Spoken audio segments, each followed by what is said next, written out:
மயில்கள் எங்கேயாவது இயற்கையாக இறந்து கிடந்து பார்த்ததுண்டா? இயற்கையாக வயதாகி இறக்கும் மயில்களின் மரணத்தை எவருமே பார்க்க முடியாதாம்.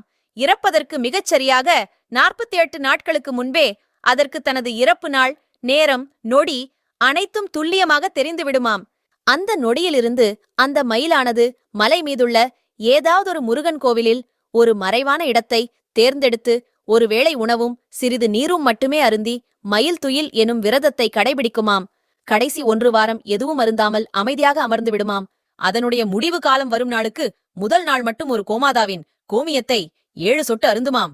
அப்பொழுது மயிலின் கண்கள் வேர்த்து 6 சொட்டு கண்ணீர் துளிகளை பத்திரமாக ஒரு பாறை பிளவுக்குள் விடுமாம். அடுத்த நொடியே அந்த பாறை பிளந்து கொள்ள மயில் அதனுள் அமர்ந்து தோகையை விரிக்க பாறை அதை நெருக்க தன் உயிரை விடுமாம். இது குறித்து மயிலாடுதுறை மயில்சாமி சித்தர் எழுதிய மயில் அகவல் என்னும் நூலில் இத்தகவல்கள் உள்ளன.